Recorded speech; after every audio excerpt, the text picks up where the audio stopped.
এটা হলো নগদ $1000। আর যদি তুমি কোনো কারণে এত টাকা হঠাৎ পেয়ে যাও কোনো বাধা ছাড়াই, তাহলে তুমি কিভাবে খরচা করবে?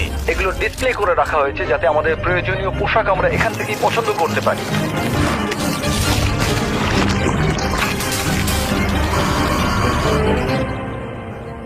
ঠিক আছে, কিন্তু উগান্ডাতে বসবাস করা কয়েক হাজার মানুষ এটাকে অন্যভাবে খরচা করবে।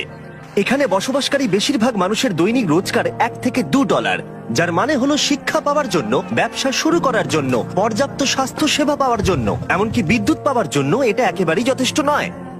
কিন্তু আমি মনে করি এর সমাধান খুবই সহজ, এই টাকা দিলেই সমাধান হয়ে যাবে। কিন্তু এটাও ঠিক, এমন লোকদের এতগুলো টাকা একসাথে দেওয়া ঝুঁকিপূর্ণ হয়ে যাবে যারা এতগুলো টাকা এর আগে কখনো একসাথে পায়নি। তাই যখন একটা অর্গানাইজেশন এই কাজে আমাদেরকে সাহায্য করবার জন্য এগিয়ে এলো, তখন আমরা জানতাম আমাদের আরো জানবার জন্য সেখানে যেতে হবে। উগান্ডা একটি সুন্দর দেশ এবং এখানে কিছু অবিশ্বাস্য লোক থাকে, কিন্তু যখন আমি প্রথম এই প্রোগ্রামটি সম্পর্কে গিভ ডাইরেক্টলির সাথে যোগাযোগ করি, তখন আমার প্রাথমিক প্রতিক্রিয়া এটাই ছিল যে এটা একটা ভয়ানক ধারণা। আমি ভেবেছিলাম যে চরম দারিদ্র্যের মধ্যে থাকা মানুষগুলোকে যদি 1 বছরের পুরো আয় সরাসরি তাদের হাতে তুলে দেওয়া হয়, তাহলে বোধহয় দুর্যোগের মধ্যে সেটা সঠিক হবে না। গিভ ডিরেক্টলি একটা সিলেকশন প্রসেসের মধ্য দিয়ে অর্থনৈতিকভাবে সবথেকে পিছিয়ে পড়া গ্রামগুলোকে বেছে নেবে আর প্রত্যেকটা ফ্যামিলিকে সাইন আপ করাবে। তারপর তাদেরকে একটা করে মোবাইল ফোন দেওয়া হবে আর তারা একটা ইউনিক পিন নাম্বার পাবে। টাকাটা তাদের সিম কার্ডে ডাইরেক্ট ঢুকবে যাতে তারা সরাসরি লেনদেন করতে পারে, অথবা তারা পিন কোড ব্যবহার করে কাছাকাছি আউটলেটে গিয়ে মোবাইল মানি এজেন্টের কাছ থেকে ক্যাশ উইথড্র করতে পারে। এই সমস্ত পিছিয়ে পড়া সম্প্রদায়ের মানুষদের সীমিত কাজের সুযোগ তাদের পরিবারের ভরণ পোষণ অত্যন্ত কঠিন করে তুলেছে। তাদের মধ্যেই একজন হলো পল। আমার স্ত্রী আর 2 সন্তান আছে, আমরা 4 জনে থাকি। আমার পরিবার দিনে একবারই খেতে পায়, আমরা একবারই খাই, রাতের বেলা, যেটা আমার কাছে খুব কষ্টকর। যদি পলের একটু বেশি অর্থ থাকতো তাহলে সে সেটাকে শুধুমাত্র ব্যবসাতেই বিনিয়োগ করতো না, বরং তার সন্তানরা এর পাশাপাশি ভালো শিক্ষার সুযোগও পেত। আমার এখন জীবনের লক্ষ্য হলো সিনিয়র 4 সার্টিফিকেট পাওয়া। হয়তো তারপর আমার জীবনের কোনো একটা উন্নতি ঘটবে কোনোভাবে। চরম দারিদ্র্যের মধ্যে বসবাসকারী লোকেরা খুবই সীমিত। তাদের বেশিরভাগ দিন অতিবাহিত হয় ছোটখাটো কাজে এবং তারা নিজেরা এই দারিদ্র্যের চক্র থেকে বেরিয়ে আসতে পারে এটা তারা ভাবতেই পারে না। 1 বছর আগে এরকমই অবস্থা ছিল টিয়ান এবং লোকুরের। তাদের বাচ্চারা স্কুল ছেড়ে দিয়েছিল আর তাদের এলাকায় কাজ খুঁজে পাওয়া অত্যন্ত কঠিন ছিল। কিন্তু গিভ ডিরেক্টরির কাছ থেকে ডোনেশন পাবার পর তাদের জীবন একেবারেই বদলে যায়। তারা সেই ডোনেশন ব্যবহার করে জমি কেনে এবং নিজেরাই সেই জমিতে চাষ করতে শুরু করেছে।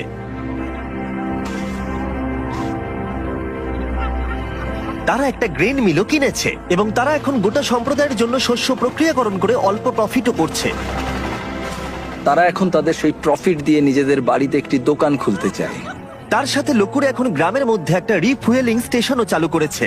এই প্রোগ্রামটি কি করতে পারে তার জ্বলন্ত উদাহরণ এটা, কারণ এর ফলে তাদের ব্যবসা এবং অর্থনীতি দুটোরই উন্নতি হয়। তাও আমাদের সন্দেহ ছিল এই ডিরেক্ট ক্যাশ দেওয়াটা কতটা কাজে আসবে। আমরা জানতে চাইছি এতে ওদের কি কি সুবিধা হবে ওদের ট্র্যাডিশনাল সিস্টেমগুলোকে কাজে লাগিয়ে। তাই আমরা স্থানীয় গিভ ডাইরেক্টলি ফিল্ড অফিসার সিলভেস্টোর সাথে দেখা করলাম। আমি এই কমিউনিটির মধ্যেই থাকি, আমি কারামোজাতে কাজ করি। আমি এখানেই জন্মেছি এবং এখানেই বড় হয়েছি। আমার ক্ষেত্রে যেটা হয়েছিল, যখন আমি বড় হচ্ছিলাম, মানে যখন আমি স্কুলে পড়ছিলাম, বিশেষত যখন আমি সেকেন্ডারি এডুকেশনের জন্য পড়ছি, আমার বাবা মায়ের কাছে অতটা টাকা ছিল না যাতে তারা আমার পড়াশোনা আরো এগিয়ে নিয়ে যেতে পারে। তাই আমাদের বাড়িটা বিক্রি করে দেয় যাতে আমি স্কুলে যেতে পারি। সেটা ছিল আমার কাছে আমার স্বপ্ন বিক্রি করে দেওয়ার মতো, আমার সবকিছু বিক্রি করে দেওয়ার মতো। এটা ছিল এক চরম দারিদ্রতা, আমাদের কাছে কোনো কিছুই ছিল না। যখন আমি গিভ ডাইরেক্টলিতে জয়েন করলাম, আমি বুঝতে পারলাম যে এটা অনেক অনেক আলাদা। আগে আমি যাদের সাথে চ্যারিটি করেছি তাদের থেকে অনেক আলাদা। গিভ ডাইরেক্টলি আমাদের ডিরেক্ট ক্যাশ দেয়, সেই ক্যাশটা আমাদের কমিউনিটির মধ্যে যায় আর সেই ক্যাশটা আমাদের কমিউনিটির বিজনেসও বাড়ায়। এই ক্যাশটার বদলেই আমরা আমাদের চাহিদা পূরণ করতে সমর্থ হই। মানুষ দারিদ্র্যের মধ্যে আটকে পড়েছে প্রচেষ্টার অভাব বা সামর্থ্যের অভাবে নয়, সুযোগের অভাবে তারা দারিদ্র্যের মধ্যে আটকে পড়েছে। তাদের মধ্যেই একজন হলো জোসেফ, যিনি গ্রামের প্রধান। কেউ কেউ অনেক দূরের জমির মালিক, তাই আপনার যেটা সব থেকে বেশি দরকার সেটা হলো টাকা, যাতে আপনি কাছাকাছির মধ্যে জমি কিনতে পারেন। আমরা এই ঘাসের বাড়ি তৈরি করি আর উই পোকা এই ঘাসগুলো খুব দ্রুত খেয়ে নেয়, তাই খুব বেশি দিন এই বাড়িগুলো থাকে না। আমরা পরের বছর আবার এগুলো তৈরি করি, ধ্বংস করি, আবার তৈরি করি, এভাবেই চলতে থাকে। কিন্তু এই গ্রামে বাড়ির সমস্যাই একমাত্র প্রধান সমস্যা নয়। ক্ষুধা, দারিদ্রতা এবং শিক্ষার অভাব এই সমস্ত সম্প্রদায়ের মানুষদের অন্যতম প্রধান সমস্যা। তার নিজের গ্রাম পরিচালনা করার বোঝা ছাড়াও জোসেফ গুরুতর স্বাস্থ্য জটিলতায় ভুগছে। কয়েক বছর আগে তার স্ট্রোক হয়েছিল, যেটা তাকে দুর্বল করে দিয়েছে এবং তার কাছে পর্যাপ্ত অর্থ না থাকায় সে প্রয়োজনীয় ওষুধও কিনতে পারছে না। জীবনযাপন এখানে সত্যি খুব কঠিন। আমি বাঁচবো কিনা আমি জানি না, আমি সত্যিই জানি না, কারণ আমার যে রোগটা হয়েছে সেটা খুবই কঠিন। আমি সত্যিই জানি না। এখানে প্রত্যেকের নিজের নিজের চাহিদা রয়েছে এবং আমরা যেটা বুঝতে পেরেছি সেটা হলো এই মানুষগুলোকে একটা ভালো ভবিষ্যৎ দিতে গেলে তাদের নিজেদের এবং তাদের পরিবারের জন্য সিদ্ধান্ত নেওয়ার ক্ষমতা দিতে হবে। তাই আমরা ঠিক করেছি গিফট ডিরেক্টলির সাথে যুক্ত হয়ে এই গ্রাম এবং আশেপাশের 300টি পরিবারকে অর্থ অনুদান করে সাহায্য করব তাদের উজ্জ্বল ভবিষ্যতের জন্য। তাই যখন গিফট ডিরেক্টলি টিম গ্রামগুলোর চূড়ান্ত তালিকা প্রকাশ করছিল, যেটা করতে সারাদিন সময় লাগবে, তখন ড্যান এবং ড্যারেন গ্রামটা ঘুরে দেখলো, যেখানে তারা ছুরি ধার দেবার যন্ত্র দেখতে পেল। তোমার কি মনে হয় এটা আমরা আরো ভালো করতে পারবো? হ্যাঁ, আমার মনে হচ্ছে আমরা ভালো করব। এই তো, তুমি পারবেই। এই তো এইভাবে। হ্যাঁ,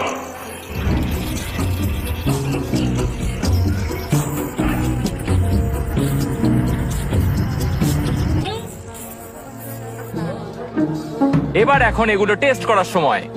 ওরা কি টেস্ট করার জন্য চিকেন এনেছে? না, ওরা আমাদের জন্য চিকেন আনেনি।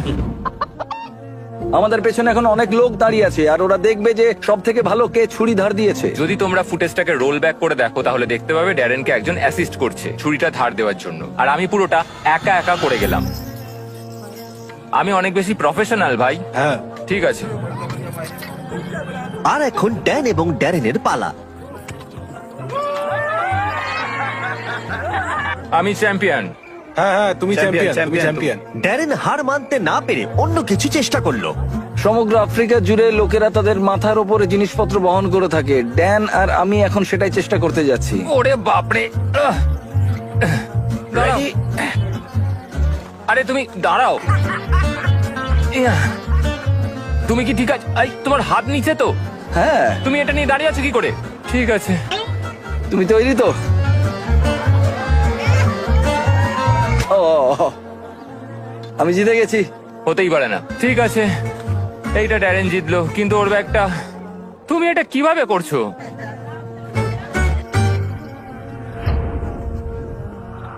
পরের দিন সকাল ছিল ডিস্ট্রিবিউশনের সকাল। এখন সেই মুহূর্তটা এসে গেছে। সমস্ত টাকা 10 মিনিটের মধ্যে ট্রান্সমিটেড হয়ে যাবে। এই মানুষগুলো অবশেষে তাদের দারিদ্র্য থেকে মুক্তি পাওয়ার একটা সুযোগ পাচ্ছে, যা নিয়ে তারা সারা জীবন লড়াই করছিল।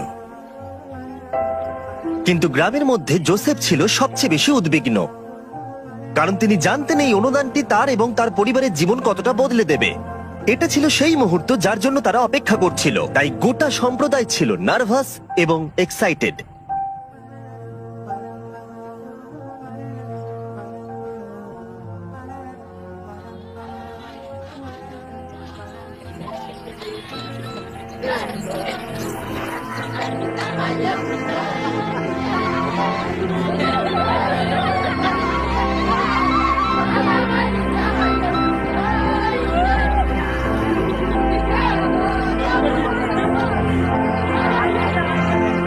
এটি অনেকগুলো মানুষের জন্য একটা সত্যি অসাধারণ মুহূর্ত। এটা শুধুমাত্র এই মানুষগুলোর জন্য নয়, বরং তাদের সন্তান এবং পরবর্তী প্রজন্মের জন্যও সুযোগ। গিফট ডিরেক্টলির সাথে যুক্ত হয়ে আমরা এই গ্রামের হাজার হাজার মানুষের জীবন পরিবর্তন করতে সক্ষম হয়েছি।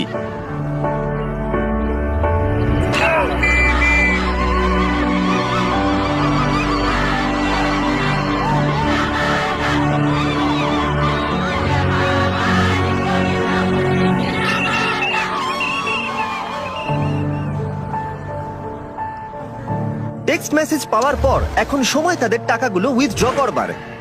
100 বছর আগের থেকে এই মানুষগুলো কোনোদিন সেরকম ভাবে সুযোগ পায়নি, কিন্তু এখন তারা এগিয়ে চলেছে, তারা সুযোগ পাচ্ছে। ইতিহাসের একটি কলঙ্কিত অধ্যায় শেষ হয়েছে এবং তারা শুধু নিজেদের জন্য নয়, পরবর্তী প্রজন্মের জন্যও শক্তিশালী ভবিষ্যৎ গড়ে তুলতে পারে। এবং তাদের মধ্যে বেশ কয়েকজন এটার সঠিক ব্যবহার করতে শুরু করে দিয়েছে, যেমন রুথ। এই অর্থকে কিভাবে কাজে লাগাতে হয় তার শক্তিশালী উদাহরণ হলো রুথ। গিফট ডিরেক্টর থেকে টাকাটা পাওয়ার আগে আমি আমার সন্তানদের ঠিকমতো দেখাশোনা করতে পারতাম না, কোনো ওষুধ কিনতে পারতাম না। আমি একজন হাউসওয়াইফ ছিলাম, আমাদের জীবন খুব কষ্টে কাটছিল।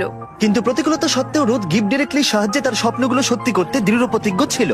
সে তার স্বপ্নগুলোকে বাস্তবে পরিণত করবার জন্য এবং তার পরিবারের সন্তানদের উজ্জ্বল ভবিষ্যৎ দেবার একটা সুযোগ পেয়েছিল। ও এখন তার ব্যবসায়িক মনোভাবকে ব্যবহার করে শুধুমাত্র নিজের উন্নতিকরণের জন্য নয়, বরং তার পুরো সম্প্রদায়ের উন্নতিকরণের জন্য। আমি এখন আমার পরিবারের সব দায়িত্ব নিতে পারছি। এখন আমাদের জীবন অনেক সহজ হয়ে গেছে। আগের মতো আমাদের আর কষ্টে দিন কাটাতে হয় না। কিন্তু রুথি একমাত্র নয় যে তার টাকাগুলোকে সঠিকভাবে ব্যবহার করতে শুরু করেছে, যেমন আউমা যে তার গোটা জীবনকে উৎসর্গ করেছে শিক্ষার জন্য। বছরের পর বছর কঠোর পরিশ্রম করে সে তার নিজের জমি কেনবার টাকা অর্জন করতে পেরেছে এবং গিফট ডিরেক্টলির অর্থ অনুদানের সাহায্যে সে তৈরি করেছে ক্লাসরুম, টয়লেট, এমনকি 7 জন টিচারকেও সে হায়ার করেছে। বর্তমানে এই স্কুলে 200 জনেরও বেশি ছাত্রছাত্রী রয়েছে। এই অর্থ সম্প্রদায়ের একটি অত্যন্ত প্রয়োজনীয় ফার্মেসিতেও ব্যবহার করা হয়েছে। হাজার হাজার শিশুর জন্য স্কুল ফি এবং ইউনিফর্মের জন্য, এমনকি কয়েকশো পরিবারের বাড়ি তৈরিতেও ব্যবহার করা হয়েছে। এবং অর্থ কিভাবে ব্যবহার করা উচিত তার উদাহরণ হয়ে দাঁড়িয়েছে। এই মানুষগুলোকে সামান্যতম সুযোগ দেওয়া হলেই তারা সেটিকে গ্রহণ করে এবং এটি করতে তারা ঝাঁপিয়ে পড়ে। এটি তাদের কাছে এমন একটি সুযোগ যা তারা আগে কখনো পায়নি। এবং এই ঘটনাগুলো আমার জীবনে এতই ইন্সপায়ারিং এবং মোটিভেটিং ফ্যাক্টরস যা আমি কখনো এক্সপিরিয়েন্স করিনি।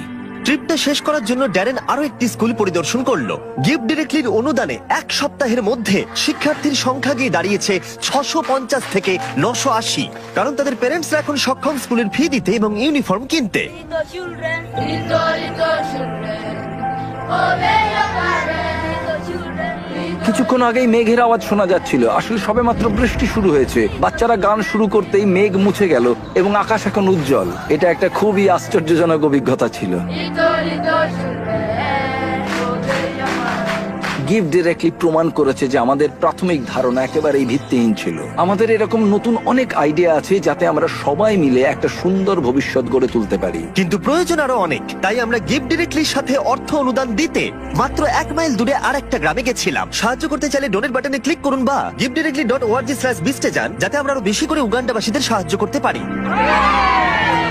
বাই। সাবস্ক্রাইব।